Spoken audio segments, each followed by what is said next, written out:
नमस्कार दोस्तों, राजनांदगांव छत्तीसगढ़ से लेकर सूरत और देहरादून तक देश भर के प्रतिष्ठित सामाजिक कार्यकर्ताओं और पद्मश्री सम्मानित व्यक्तियों ने मोदी सरकार के 11 वर्षों के कार्यकाल को ऐतिहासिक और परिवर्तनकारी बताया है। आपको बता दूं, छत्तीसगढ़ के राजनांदगांव से महिला सशक्तिकरण का चेहरा बनी फूल बसन बाई यादव ने प्रधानमंत्री नरेंद्र मोदी को आत्मनिर्भर भारत की प्रेरणा बताया। उन्होंने कहा कि इन 11 वर्षों में महिलाओं के सम्मान और आत्मनिर्भरता को नई दिशा मिली है। सरकार की योजनाओं ने महिलाओं को सिर्फ आर्थिक नहीं बल्कि सामाजिक रूप से भी अब मजबूत कर दिया है। माननीय प्रधानमंत्री ने सबसे पहले मैं तहे दिल से धन्यवाद देता हूँ। 11 साल पूर्ण करे हैं और ये सबसे ज़्यादा नारी सम्मान नारी स्वाभिमान के अंतर्गत जो हर काम चाहे आत्मनिर्भर भारत में हो, महिला स्वयं सहायता समूह हो, जो राष्ट्रीय जीविका मिशन जैसे महिला मतलब रोजगार दे के काम करना। अभी हाल में भारत और पाकिस्तान के लड़ाई में जो ऑपरेशन सिंदूर के जो अभियान में 2 बेटी मन ला सामने ला के जो बेटी मन जो पाकिस्तान में आतंकवादी के जो अड्डा है नौ ओला ध्वस्त कर दी। सो ये बहुत बड़ी बात है कि एक माँ के प्रति एक बेटी के ऊपर विश्वास करते और बेटी मन बर महिला मन में बहुत बड़े काम करे। और एक ही काम नहीं है, चाहे स्वच्छ भारत मिशन के बात हो, स्वच्छता के बात हो कि कई महिला मन के साथ जो घटना घटत रही से होकर से आज संपूर्ण भारत में स्वच्छ भारत मिशन के अंतर्गत ही पूरा घर घर में शौचालय बने हैं। नारी सशक्तिकरण में हमारे महिला मन ला आत्मनिर्भर बनाए बर हर प्रकार के रोजगार स्थापित करे हैं। हम पढ़े तो नहीं हैं लेकिन हमारे ऊपर हमारे माननीय प्रधानमंत्री जी विश्वास करीस और आज महिला मन अरबों खरबों रुपया लखपति दीदी जी से बन गए। अभी डोन दीदी वाले जो चला थे कि एक पुरुष जो काम ला करते वो बेटी मन डोन दीदी चला के लखपति दीदी बन सका थे।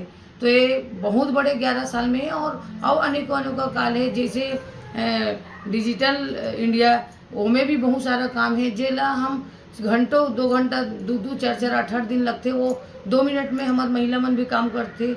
जैसे स्त्री शक्ति जो काम महिला मन कराते, तो ये हमारे मन में बहुत बड़ी बात है और एक बार में बहुत बहुत बधाई देना चाहता हूँ प्रधानमंत्री जी ला। और ऐसे ही हम लगातार पूरा महिला सशक्तिकरण में, चाहे शिक्षा में हो, स्वास्थ्य में हो, स्वच्छता में हो, चाहे रोजगार में हो, हर चीज़ में लगातार आशीर्वाद बने रहा ऐसे जेकर से हम लगातार उनका मार्गदर्शन से आगे बढ़ते रहे। वहीं गुजरात के सूरत में दिव्यांग बच्चों के लिए अस्पताल, स्कूल और कॉलेज चलाने वाले पद्मश्री कन्हूभाई टेलर ने भावुक होकर कहा कि मेरे लिए मोदी भगवान जैसे हैं। उन्होंने ही मुझे पद्मश्री दिलाया, इसके अलावा जमीन दी, अस्पताल दिया और स्कूल भी बनवाया है और खुद उसका उद्घाटन किया। उन्होंने विशेष रूप से सक्षम बच्चों को समाज की मुख्य धारा में लाने का काम किया है। नरेंद्र मोदी मेरे लिए तो देखो भगवान है। उसको जब से मुख्यमंत्री बने आज तक 38,000 दिव्यांग बच्चों यहाँ लाभ लेके समाज के प्रवाह में पड़ गया। ये क्रेडिट सिर्फ नरेंद्र मोदी को ही देना पड़ता है। नरेंद्र मोदी ने पद्मश्री अवार्ड मुझे दिलाया, उनके बाद ये स्कूल बनाई नरेंद्र मोदी ने, ज़मीन दिया।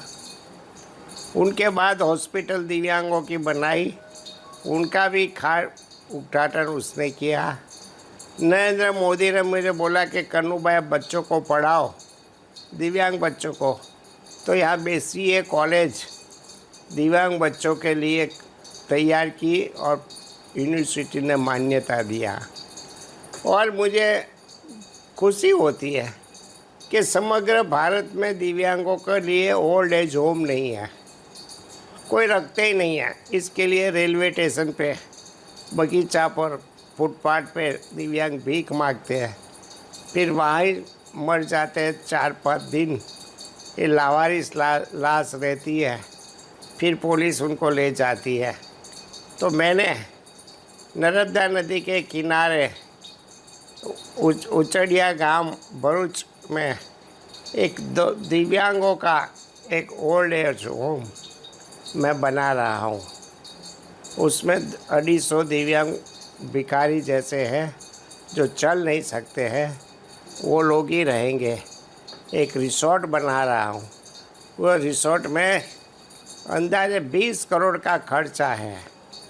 मुख्यमंत्री भूपेंद्र भाई पटेल ने उसका शिलान्यास भी किया और एक ही दाता मिला मुझे। केपी ग्रुप का चेयरमैन फारूक भाई पटेल ने पूरी जिम्मेदारी ले ली कि दिव्यांगों का जो प्रभु का घर है ओल्ड एज होम, ये मैं बना के दूंगा। ये नरेंद्र मोदी, मैं जानता हूँ नरेंद्र मोदी आज तक ऐसे आदमी मिले हैं, वो आदमी को पहचान जाते एक ही बार में, जो उसको अच्छा लगता है वो जान जाते, उसको पकड़ के रखते हैं, उनको छोड़ते नहीं है। नरेंद्र मोदी और मेरा एक संबंध, मैं एक सामान्य आदमी था, आज नरेंद्र मोदी ने मुझे देश विदेश में मेरा नाम नरेंद्र मोदी ने आज बना दिया है। नरेंद्र मोदी मेरे लिए भगवान है। उत्तराखंड के देहरादून से डॉक्टर योगी एरन ने कहा कि प्रधानमंत्री नरेंद्र मोदी सिर्फ वीआईपी लोगों के नहीं बल्कि आम जनता के प्रधानमंत्री हैं। उनकी सोच जमीन से जुड़ी है। अगर वे अगले 10-20 वर्षों तक प्रधानमंत्री बने रहे तो भारत वैश्विक मंच पर अकल्पनीय ऊंचाइयों को छू सकता है। माननीय श्री नरेंद्र मोदी जी को मैं वो जब गुजरात के मुख्यमंत्री नहीं थे उसके पहले भी मेरा एक बार उनसे एक मरीज के बारे में मीटिंग हुई थी, एनकाउंटर हुआ था जब मैं एक हॉस्पिटल में काम करता था। तब से मुझे वो जो उनकी जो प्रतिभा है और उनका जो ओवरऑल ऑरा था उस पर मैंने देखा था कि वो काफ़ी इम्प्रेसिव था। और मुख्यमंत्री बनने के बाद भी कभी कभी कहीं ना कहीं कोई फंक्शन में मिलना भी कहीं पे भी होता था, तो कई चीज़ें ऐसी यूनिक जो होती है कई व्यक्तित्व में, वो उनमें मैंने देखी। एक तो हर एक व्यक्ति को वो कितने साल के बाद भी मिले वो नाम से बुलाते थे, 500 लोग 1000 लोग बैठे फिर भी, और वो पुरानी बात जहाँ कोई भी चीज़ें उनके कॉन्टेस्ट में है उनके साथ वो बात कर सकते थे। तो इसका मतलब तो ये जो कंप्यूटर टाइप का जो ब्रेन है उनका, कि उसमें काफ़ी बड़ी हार्ड डिस्क है, वो काफ़ी चीज़ें रिटेन कर सकते हैं। और दूसरा कि उनका हर एक सब्जेक्ट में इन डेप्थ जाने की एक जो उनकी खुद के स्वभाव की एक विशिष्टता है वो मुझे इम्प्रेस कर गई। कि भाई मान लो कि कोई मेडिकल क्षेत्र का कोई मामला है तो ऐसे वो किसी के ऊपर छोड़ नहीं देते, वो खुद अंदर डिटेल में जाते हैं, समझने की कोशिश करते हैं और समझ जाते भी हैं। क्योंकि जब भी मिलना हुआ कोई ऐसी चीज़ों के बारे में, तब वो जो स्पॉट ऑन उसके ऊपर आते हैं। मैं आपको बताऊं, रिसेंटली हमारा एक मीटिंग एक फॉरेन के बहुत बड़े डॉक्टर के साथ, प्रधानमंत्री के साथ करीबन 1 घंटे से भी ज़्यादा चला। उस स्टेम सेल का कोई नई एक इनोवेशन है उसके बारे में था हार्ट का। तब एक चीज़ सब बाद में बोला कि ये लोग सब बोल रहे हैं कि दुनिया भर में ये स्टेम सेल में ये संशोधन यूरोप में अमेरिका में सब हो रहा, सबसे पहला स्टेम सेल इंडिया के अंदर यूज़ हुआ था। और उन्होंने उदाहरण किसका दिया कि कर्ण का जन्म स्टेम सेल से हुआ था। तो ये सब चीज़ें इवन वो फॉरेनर जो डॉक्टर जो बहुत बड़ा था उसको फिर मैंने सब समझाया ट्रांसलेट करके, तो बहुत इम्प्रेस कर गई। तो देश चलाने के जब प्रधानमंत्री बनने के बाद पूरे देश का कारोबार भी जब उन्होंने संभाला तो हम देख रहे हैं कि देश की गरिमा, देश की इज्जत को वो सबसे आगे रखते हैं। ये तो रिसेंट एपिसोड जो ऑपरेशन सिंदूर हुआ उससे भी पता चलता है। ये प्रधानमंत्री जी कोई बड़ी सल्तनत से इम्प्रेस होके उनको सरेंडर करने वाले लोगों में से नहीं है।